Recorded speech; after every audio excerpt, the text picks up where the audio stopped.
नमस्कार फ्रेंड्स, एक बार आपका फिर से स्वागत है मेरे चैनल पर। और आज के मेरे वीडियो में है common interview questions and answers for quality assurance.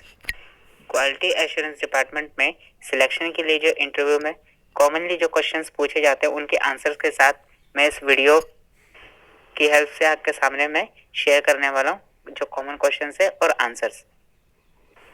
तो बिल्कुल भी बिना टाइम वेस्ट किए हम लोग स्टार्ट करते हैं पहले क्वेश्चन से। Which capsule is bigger in size 0 और साइज 1? इसका आंसर है 0 साइज। अब 0 साइज क्यों है? क्योंकि 1 तो बड़ा होता है बेसिकली और 0 छोटा। तो बात करते हैं हम रीजन की कि 0 साइज क्यों बड़ा है। बेसिकली अगर हम बात करें तो 000 जो है वो सबसे बड़ा कैप्सूल होता है जिसमें कि 1000 mg तक की अप्रोक्स फिलिंग हो जाती है। और अगर 00 की बात करें तो 00 का क्या है, जो 700 और 735 mg के अबाउट जिसमें फिलिंग हो जाती है। अब बात करें अगर 0 की तो 0 साइज वाले कैप्सूल में अप्रोक्स 500 mg तक की फिलिंग हो जाती है। और जो साइज 1 का कैप्सूल है उसमें अप्रोक्स 350 टू 400 mg तक की फिलिंग हो सकती है। तो इसी वजह से क्या है, जो 1 mg और जो 1 साइज का जो कैप्सूल है वो 0 साइज के कंपैरिजन में छोटा है। अब बात करते हैं नेक्स्ट क्वेश्चन की। Why do we consider 3 consecutive runs और batches for process validation, why not 2 और 4? अब बात आती है प्रोसेस वैलिडेशन में। जो हम 3 कंसेक्यूटिव साइकिल्स चलाते हैं या जो रन चलाते हैं, बैचेस को कंसिडर करते हैं, तो हम लोग उसमें 2 या 4 को क्यों नहीं करते? तो इसका आंसर है the number of batches produce in the validation exercise should be sufficient to allow the normal extent of variation and trends to be established and to provide sufficient data for evaluation and reproducibility. तो जब भी हम किसी भी तरह का कोई भी वैलिडेशन करें तो हम उनको क्या है, ऑब्जर्व कर सकें और उनकी ट्रेंडिंग एक सेट कर सकें, जिससे कि एक हमारे पास एक सफिशिएंट डेटा आ जाए और हम उसको इवेल्युएट कर सकें और अपने रिजल्ट जो आ रहे हैं उस वैलिडेशन में हम ये देखें कि वो रिप्रोड्यूसिबल हैं या नहीं है।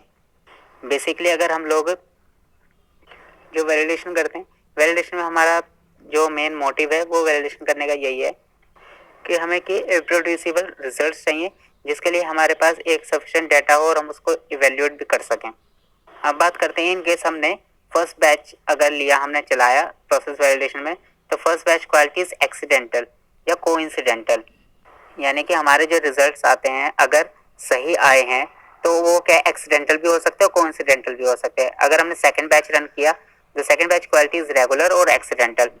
अब सेकंड बैच का जो हमने रन लिया है बैच का, उसमें भी क्या है, एक एक्सीडेंटल हमारे जो रिजल्ट से आ सकते हैं और हम ये बोल देंगे कि रिप्रोड्यूसिबल रिजल्ट है। बट अगर बात करें तो फर्स्ट बैच की, उसमें क्या जो हमारा रिजल्ट आया वो कोइंसिडेंटल हो सकता है। सेकंड बैच जब हमने रन करा तो उसमें एक्सीडेंटल हो सकता है। लेकिन जब हम थर्ड बैच क्वालिटी इस वैलिडेशन की बात करें तो उससे हम बोलेंगे कि कंफर्मेशन। क्यों? क्योंकि हमारा जो फर्स्ट बैच का रिजल्ट था वो कोइंसिडेंटल हो सकता है, सेकंड बैच का जो रिजल्ट आता है हमारा वो एक्सीडेंटल हो सकता है, लेकिन थर्ड बैच तो कंफर्मेशन ही होगा।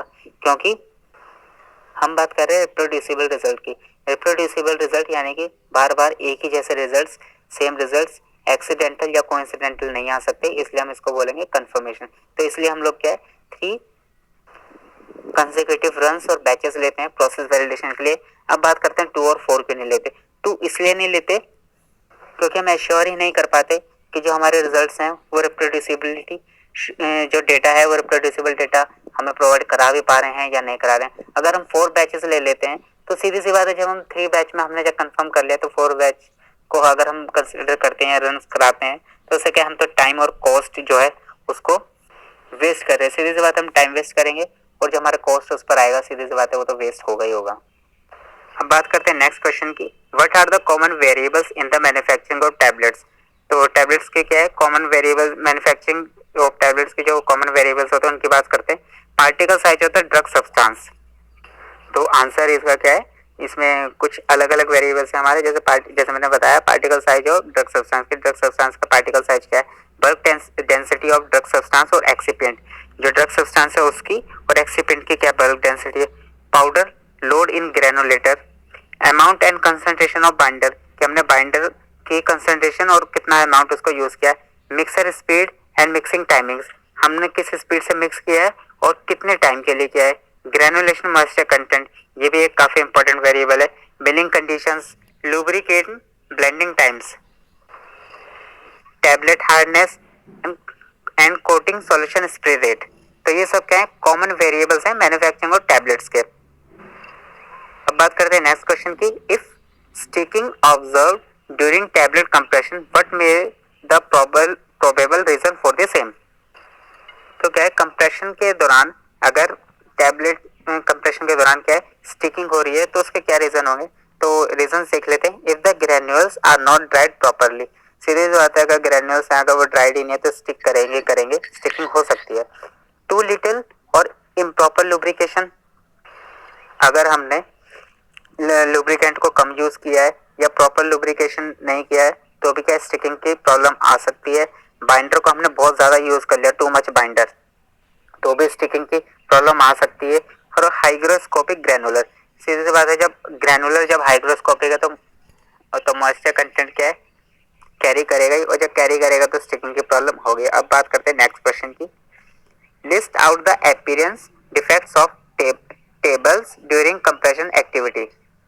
अब हम यहाँ बात करने वाले defects of tablets during compression activity. ये कंप्रेशन एक्टिविटी के दौरान किस तरह के जो डिफेक्ट्स आ सकते हैं हम उसकी बात करते हैं। तो आंसर में हम लोग सबसे पहले देख लेते हैं कैपिंग, लैमिनेटिंग, स्टिकिंग और फिल्मिंग और क्रैकिंग, चिपिंग, मॉटलिंग और डबल इम्प्रेशन। तो ये सब क्या है, कॉमन डिफेक्ट्स हैं जो कि आ सकते हैं कंप्रेशन एक्टिविटी के दौरान। अब इनको एक एक करके हम समझ लेते हैं। कैपिंग, कैपिंग क्या है, तो capping is the term used when the upper और lower segment of the tablet separate horizontally. तो क्या है, जब कैपिंग कब होता है, जब उसके जो टैबलेट का अपर और लोअर सरफेस क्या हॉरिजॉन्टली सेपरेट हो जाता है, उसको हम बोलते हैं कैपिंग। आइदर पार्शियली और कंप्लीटली, ये पार्शियली भी हो सकता है कंप्लीटली भी हो सकता है, from the main body of a tablet and comes off as a cap. और ये इस तरह से हट जाता है कि जैसे कि कैप हट गई हो। During ejection from the tablet press और ड्यूरिंग सब्सिक्वेंट हैंडलिंग, और ये प्रॉब्लम किसी भी तरह से आ सकती है। Ejection from the tablet press से आ सकती है, सब्सिक्वेंट हैंडलिंग से आ सकती है। अब बात करते हैं लैमिनेटिंग की। Lamination is the separation of tablet into two और मोर डिस्टिंक्ट हॉरिजॉन्टल लेयर्स। कैपिंग में क्या था कि अपर और लोअर सेगमेंट से क्या टैबलेट क्या हॉरिजॉन्टली सेपरेट हो जाएगी। अब बात करें अगर लैमिनेटिंग की, तो लैमिनेटिंग में भी सेम उसी तरह से होगा लेकिन हॉरिजॉन्टल लेयर ही सेपरेट होगी।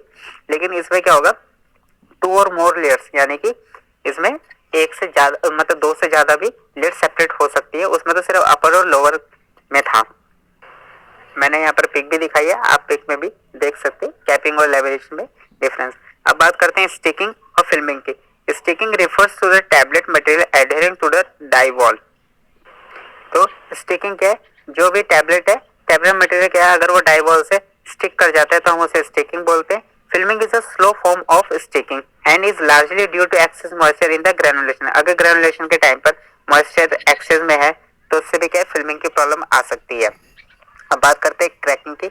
Small fine crack observed on the upper and lower centre surface of the tablet और very rarely on the side wall are referred to as cracks. तो क्रैक्स क्या होते हैं, स्मॉल फाइन क्रैक्स कहाँ पर, एक तो अपर और लोअर सेंटर सरफेस पर टैबलेट्स की हम ऑब्जर्व कर सकते हैं, और रियरली जो साइड उसकी वॉल्स होते हैं उस पर भी जो हम क्रैक्स ऑब्जर्व करेंगे उसको हम क्रैक्स बोलते हैं। अब बात करते हैं चिपिंग की। Chipping is defined as the breaking of tablet edges, यानी कि अगर टैबलेट की एजेस अगर ब्रेक हुई हुई हैं तो हम उसको चिपिंग बोलेंगे। While the tablet leave the press और during subsequent handling and coating operation. तो सीधी सी बात है, दो जो एजेस होंगे वो किसी भी वजह से ब्रेक हो सकती है। लीव द प्रेस, अगर जब वो टैबलेट जब प्रेस हो रही है उस समय लीव कर सकती है अपने एजेस को।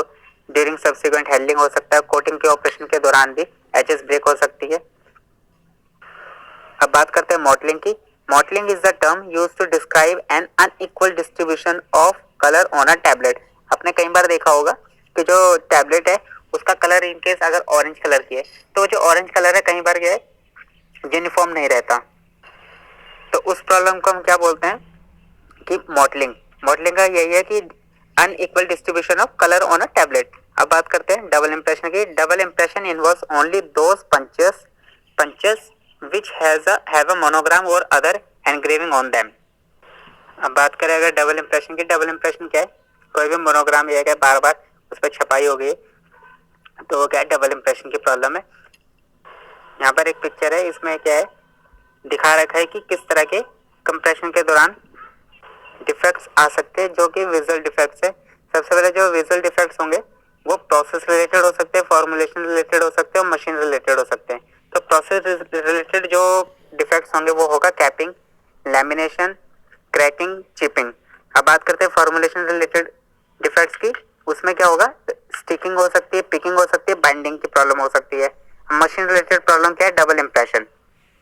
अगर प्रोसेस सही है नहीं है तो कैपिंग की, लैमिनेशन की, जैसे कि हॉरिजॉन्टल ब्रेकडाउन की, जो क्रैक्स आ गए, चिपिंग की और स्टिकिंग की प्रॉब्लम आएगी। फॉर्मुलेशन से क्या है, तो फॉर्मुलेशन से क्या है, स्टिकिंग की और पिकिंग और बाइंडिंग की प्रॉब्लम आएगी। स्टिकिंग की प्रॉब्लम प्रोसेस रिलेटेड नहीं है, मशीन रिलेटेड क्या है, डबल इम्प्रेशन की प्रॉब्लम है। डबल इम्प्रेशन प्रॉब्लम क्या है, मशीन रिलेटेड है।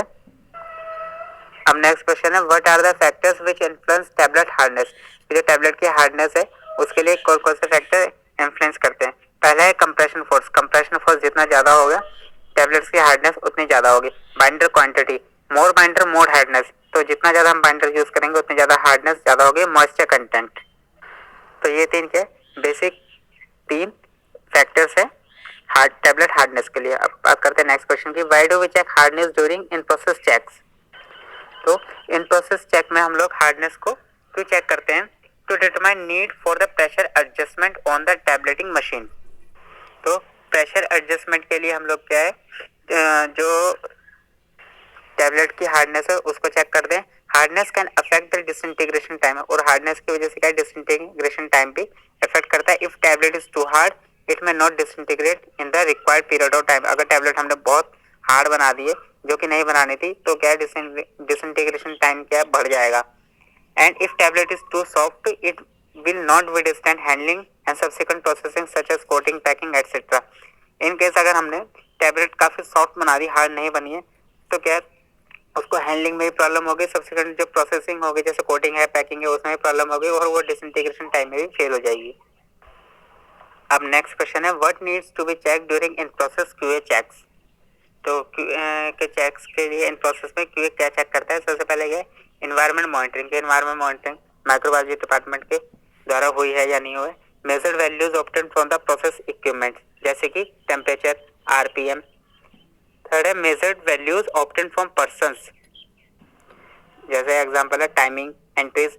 प्रोसेस एट्रीब्यूट्स है, जैसे हो गया वेट, हार्डनेस, फाइबिलिटी एटसेट्रा। तो ये सब क्या प्रोसेस इंस्ट्रक्ट्स है क्यूए के। अब बात आती है नेक्स्ट क्वेश्चन की, why do we calibrate a qualified equipment और इंस्ट्रूमेंट ऑन डेफिनेट इंटरवल्स। कि हम लोग बार बार अपने जो इक्विपमेंट या इंस्ट्रूमेंट होता है उसे बार बार क्यों कैलिब्रेट करते हैं। एंड इक्विपमेंट और instrument can drift out of accuracy between the time of qualification and actual use. Qualification के टाइम पर जो हमारे रिप्रोड्यूसिबल रिजल्ट्स आ रहे थे वो हमारे एक्चुअल यूज पर डेली में किस तरह से रिजल्ट्स आ रहे हो, कुछ लॉन्ग टाइम तक जब हम उसको यूज करते हैं तो क्या है एक एक्यूरेसी ड्रिफ्ट हो सकता है। इस वजह से क्या है हम लोग बार बार रेगुलर इंटरवल्स पर कैलिब्रेट करते हैं। So it is recommended to calibrate and recalibrate the measuring devices and instrument on predetermined time intervals to gain confidence on the accuracy of the data. और जब हम बार बार कैलिब्रेट कर लेते हैं रेगुलर इंटरवल्स पे तो क्या हमारे जो एक्यूरेसी का है, जो डेटा मिलता है एक्यूरेसी का, उससे क्या हम कॉन्फिडेंस गेन होता है हमें, और हम लोग एश्योर कर पाते हैं कि हमारा जो इंस्ट्रूमेंट है वो सही वर्क कर रहा है, जैसे कि हमारे क्वालिफिकेशन के टाइम पर हमें जो रिजल्ट्स मिले थे उसी तरह से वो आज भी वर्क कर रहा है। अब नेक्स्ट क्वेश्चन है, what is the difference between calibration and validation. तो calibration is a demonstration that a particular instrument और device produces results with in specified limits by comparison with those produced by a reference और traceable standard over an appropriate range of measurements. तो बात करें calibration क्या है। Calibration वो है कि एक स्टैंडर्ड के रेफरेंस में जो हम मेजर करते हैं अपने इंस्ट्रूमेंट या इक्विपमेंट को, और जो उसके रिजल्ट्स आते हैं या जो भी उसकी लिमिट्स आती हैं वो हमारी क्या है कंपेरेबल हो और नियर बाय हो हमारे स्टैंडर्ड के, तो हम उसे क्या बोलते हैं कैलिब्रेशन। और बात करें अगर वैलिडेशन की, validation is a documented programme that provides high degree of assurance that a specific process, method और system consistently produce a result meeting predetermined acceptance criteria. तो बेसिकली वैलिडेशन के टाइम पर हम किसी भी तरह का कोई रेफरेंस स्टैंडर्ड यूज नहीं करते, जो कि हम कैलिब्रेशन के लिए यूज करते हैं। तो वैलिडेशन का एक डॉक्यूमेंटेड प्रोग्राम है जिससे कि हाई डिग्री ऑफ एश्योरेंस हमें मिलता है एक किसी भी स्पेसिफिक प्रोसेस के लिए, मेथड के लिए और सिस्टम के लिए, जो कि कंसिस्टेंट रिजल्ट प्रोड्यूस करेगा और जो हमारा प्री डिटरमाइंड एक्सेप्टेंस क्राइटेरिया होगा उसको क्वालिफाई करेगा। तो बेसिकली क्या है, in calibration performance of an instrument और device is comparing against a reference standard. तो क्या हम रेफरेंस स्टैंडर्ड के कंपैरिजन में अपने इंस्ट्रूमेंट या इक्विपमेंट के परफॉर्मेंस को देखेंगे। But in validation such reference standard is not using, और वैलिडेशन के केस में इस तरह के हम रेफरेंस स्टैंडर्ड यूज नहीं करते। कैलिब्रेशन एंश्योर्स दैट इंस्ट्रूमेंट और measuring device produce accurate results. तो क्या है, कैलिब्रेशन क्या करता है, हमारा इंस्ट्रूमेंट या हमारा जो मेजरिंग डिवाइस है वो ये शो करता है कि हमारा वो क्या है, एक्यूरेट रिजल्ट्स प्रोड्यूस कर रहा है। वेरएज अगर बात करें वैलिडेशन की, validation demonstrate that a process, equipment, method और सिस्टम प्रोड्यूसेस कंसिस्टेंट रिजल्ट्स। तो वैलिडेशन में हम लोग ये देखेंगे कि जो प्रोसेस, इक्विपमेंट या मेथड और जो कोई सिस्टम है वो क्या है, कंसिस्टेंट रिजल्ट और क्या है, रिप्रोड्यूसिबल रिजल्ट्स, एक डाटा के साथ रिप्रोड्यूसिबल रिजल्ट्स हमें प्रोवाइड करा रहा है। तो फ्रेंड्स, ये थे कॉमन कुछ क्वालिटी एश्योरेंस के इंटरव्यू के लिए कुछ कॉमन क्वेश्चंस, जो कि मैंने जिनके आंसर भी आपको बताया और उसके साथ रीजंस भी बताए कि हमने उनके आंसर इस तरह से क्यों दिए हैं। उम्मीद है मुझे आपको ये वीडियो जरूर पसंद आई होगी। इस तरह के वीडियोस के लिए चैनल को सब्सक्राइब करें और बेल आइकन पर क्लिक जरूर करें, जिससे कि आपको नोटिफिकेशन आता रहे मेरे हर एक नए वीडियो के लिए। और ये वीडियो आपको अगर पसंद आई है तो प्लीज इसको लाइक, शेयर और कमेंट जरूर करें। धन्यवाद।